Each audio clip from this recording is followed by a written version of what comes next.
I'm gonna be honest, generally these days I would not give a game like Bat-Boy the time of day because NES-inspired indie 2D platformers are a dime a dozen now, and there's just so many of them, and I've played so many of them that I feel like it's a bit been there, done that in most cases. Like, oftentimes I will try a game like this and be like, yup, it's an indie 2D platformer like an NES game, just like the other 6 of them that I've already played, and it's really bringing nothing new to the table. But for whatever reason, Bat-Boy kind of stood out to me. It seemed like it might have a little bit more going on than these games generally tend to. It might be something special, actually. So I reached out, and the publisher of the game, X Plus, was kind enough to provide me with a review code, and now that I have played Bat-Boy, not really. No, it's really not a particularly special game. It's very typical and standard for these types of indie platformers. If you played things like Shovel Knight, Shantae, The Messenger, or even Chimera Destroy All Monster Girls, if you want something a bit more obscure, then you basically know exactly what to expect going into this game. In particular, Bat-Boy draws a lot from Shovel Knight. It is very, very, very blatant about its inspiration, to the point where I would almost call this like a Shovel Knight ripoff, because it is so incredibly similar in so many ways. The general gameplay and design is very, very similar to Shovel Knight. The whole story and the way it's presented is also very similar. It's got like the Mario 3 style map, you have the Mega Man style bosses at the end, you unlock different abilities as you go, and it is so ridiculous. Like, right down to like some of the level themes are like almost carbon copies of what was in Shovel Knight. I mean, hell, even the title of the game has a very similar, like, connotation to it as Shovel Knight, Bat-Boy, and, like, the title screen where it's just, you know, the title logo there. It's, like, so very, very clearly and blatantly heavily inspired by Shovel Knight. And I don't mean to say that as a bad thing, it's just you play this game and you're like, I see that you guys played Shovel Knight, because oh my goodness, it's almost fucking identical. Which is kind of weird when you think about it, because Shovel Knight was a game that was like a nostalgic throwback that was homaging old NES games, but now that game has been around for long enough that we now have other games coming out that are inspired and influenced by Shovel Knight and are trying to throw back to that. So we're in some kind of weird nostalgia vortex here with this game. And of course, there's nothing wrong with making something very heavily inspired by things you like, but in the case of Bat-Boy, it feels to me like this game doesn't really have, like, a hook in particular that makes it stand out and different and unique from other indie platformers like this. Not that every single game has to be some new, unique, really original idea or anything like that, but personally, as someone that's been around the block and has played a lot of games, generally, I find, not just with indie games or platformers, but with a lot of games these days, most of them to me oftentimes feel like I've already played this game because I've played 10 other games that are very similar to it. And these days, I'm kind of craving new things out of games. You know, I don't want to just keep playing, you know, indie Metroidvanias that are very similar to Hollow Knight. I'm not that interested in the next big Souls-like or the next roguelike that's inspired by, like, Binding of Isaac or whatever. Or the next 3D platformer that's like a collect-a-thon Banjo-Kazooie type game. Like, I've already played all of those games, and I've already played many games inspired by and similar to those games. I just don't really care anymore. And honestly, I feel really bad saying like that. It makes me feel like a dick because, like, Bat-Boy is a great game. Make no mistake. Standalone, when you just look at it by itself, this is a really, really good platformer. It should be a game that I'd be all over. It's the exact kind of game that I love. It doesn't really have any major problems. It's really well designed. It's really fun. It's just all around great. But I think I'm a bit desensitized to these kinds of games at this point, because I've played so many of them. You know, like, it's very similar to Shovel Knight, and Shovel Knight, when that came out, that was like a groundbreaking indie game, because there wasn't really anything like that at that time. Previous to then, indie games were there, and there were a lot of good ones, but it feels like after Shovel Knight came out, there was this giant explosion of indie games of, like, wow, indie developers can make not just, like, cool little games, but they can make outstanding, incredible games that put AAA stuff to shame. But now we've been living in that world for a long time, and there are tons of incredible indie games out there, to the point where something like Shovel Knight, it doesn't really stand out anymore. It's just another great indie game. And I feel like if Batboy had come out like a decade ago, I'd be singing a very different tune right now, going, holy shit, you gotta fucking play this game, it's so fucking good.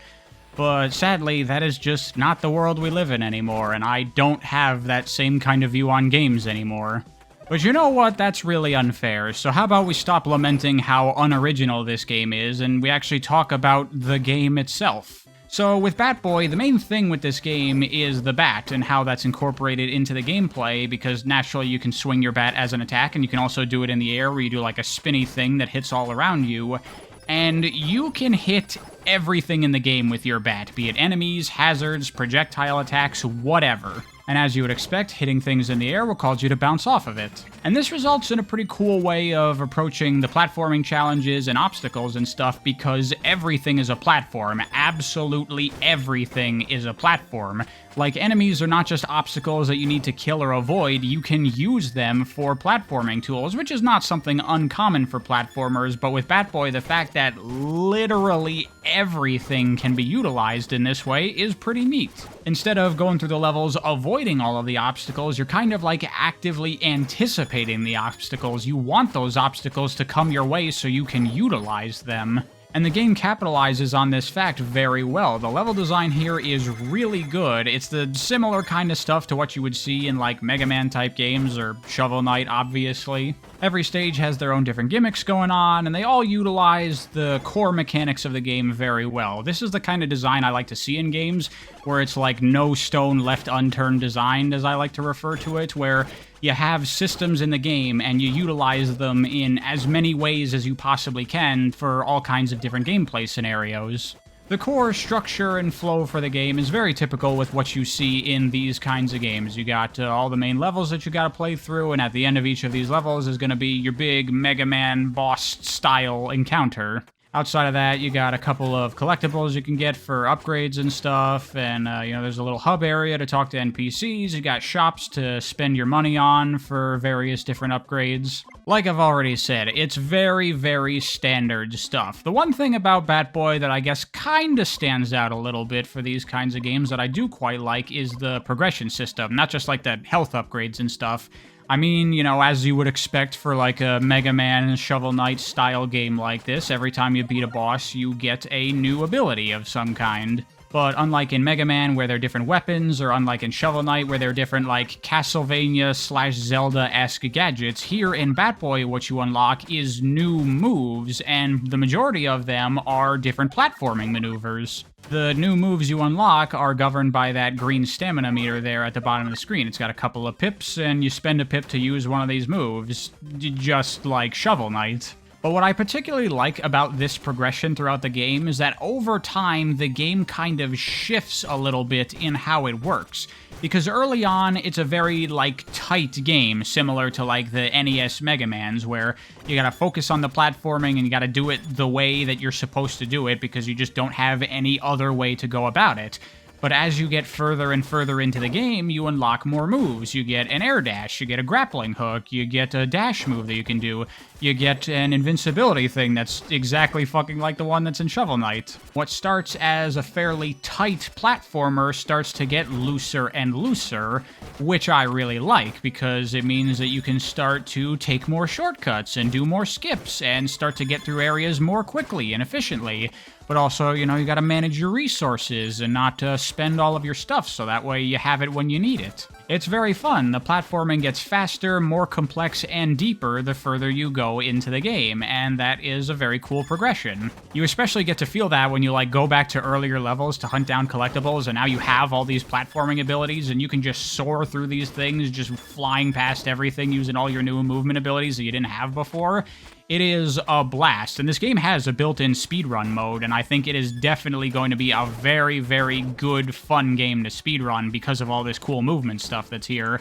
Also, another thing in particular that I want to talk about with the movement is an ability that you have pretty much from the beginning of the game where you can throw your bat. And that's pretty useful as an attack to throw it out and then it just spins there for a couple of seconds. But also you can use that for like a Mario Odyssey style. You can then jump off of your bat for a high jump. And that is really, really neat and obviously very useful for all kinds of platforming shenanigans. But even cooler than that, you can then hit the button again and call the bat back to you, and that can also cause you to do the high jump. So it's very flexible and gives you a lot of room for how you want to do it, which is really fun. So you get one cool little tool early on in the game to experiment and do some skippy stuff with, and then as you get further and further, you just get more and more, and the game opens up and gets even wider, and it's really great. The one thing about this little bat jump thing here that was really awkward, and it took me a while to even figure out what was going on here, sometimes I would throw the bat and recall it to get the high jump, and it just wouldn't happen, and I wasn't really sure why. But then eventually I realized that you need to be falling when the bat hits you in order to get that double jump effect. If you're still rising, if you're still ascending in your jump when you recall the bat, then you don't get the double jump effect. You have to hit the peak of your jump and start falling, then recall it. And that is a little overly awkward in my opinion. I don't really see a reason for it to work like that. I think it would be much better and much smoother if just recalling the bat would always give you that double jump when you're airborne. Like, it just seems very pointless and it makes things feel very inconsistent. And it was pretty frequent where I would mess it up because I would do the timing a little bit too early and I would not get the double jump I wanted and then I would fall into a pit or something like that. And it's just like, that just shouldn't be in the game. But that's really my only major criticism for Batboy. I guess as a really, really small one, for some reason, when you're on a ladder in this game, you can't do the Mega Man thing where you press down and jump to just drop from the ladder. You can only jump off of ladders, which is weird. Other small pieces of criticism is, like, the game has a number of auto-scrollers, and nobody likes auto-scrollers, so these are kind of just sucky. And some of the moves you unlock through killing the bosses don't really get used very much at all, but those aren't really huge issues. By the way, one quick thing I like that I want to talk about is how when you fall in a pit in this game, you don't die, you just take a point of damage and go back to the last platform you were standing on, which I really, really love. I have always felt that falling in a pit causing death was way overly punishing in platformers for no particular reason. I guess another criticism for Batboy that's not too much of an issue is I think the game does take a little bit too long to start ramping the difficulty up. Probably like the first half of the game is relatively easy, which isn't that much of a problem because the game is still fun and you can still, you know, do cool stuff with all the movement abilities and such. But I was breezing through the game a lot more than I felt I should have been, especially the bosses in the game, I feel are very, very weak. Like, they have a thing where they have the first phase where you fight them, and then you finish the first phase, and they power up, and now you have to fight them again in the second phase. And oftentimes I would go into these fights for the first time, and I would kill the first phase before they had a chance to even do, like, 3 attacks. Like, I barely even got to see the first phase of the fight. Fortunately, as you get further into the game, the difficulty does start to ramp up, and it gets to be a good challenge. Nothing like super-duper crazy ridiculously hard, but, you know, a good, healthy challenge. Very similar to, like, the old Mega Man games, I would say. And, honestly, I think that's pretty much all I have to say about Batboy as far as the gameplay is concerned. Very unoriginal, but definitely a very good, very fun game.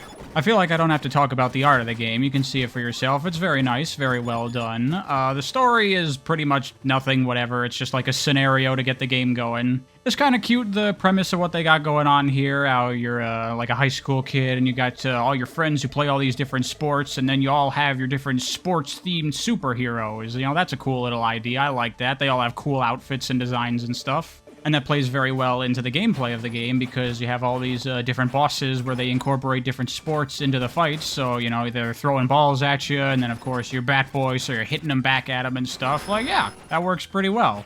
I will say the music in the game is shockingly weak. You would think that a game like this would have, like, fucking kick-ass music that you would love, but honestly, I can't even really remember any of the tracks from the game after just finishing it the other day. I certainly don't remember thinking while playing through the game that the music was bad, but none of it really stuck out to me. None of it, you know, was really catchy and got stuck in my head, or I was, you know, humming along with it or anything. It's just kind of background music, and it worked as that, but, you know, expect a little bit more for a game like this. Usually these types of games have really good music.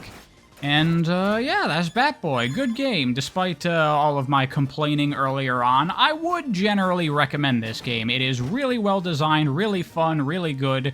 No real major issues bringing the game down or anything. If you're someone that likes these kinds of 2D platformers, especially if you're a fan of Shovel Knight, I would say it's definitely worth playing. It almost kind of feels like a sequel to Shovel Knight because of how similar it is. And the quality is definitely there. Bat-Boy totally stacks up to games like that. It's not a revolutionary game, it's not going to blow your mind, it's not going to do anything you haven't already seen before in other platformers, but everything that it does very well, and sometimes that's all you need, right? Thank you for watching, hope you enjoyed. I'll see you next time.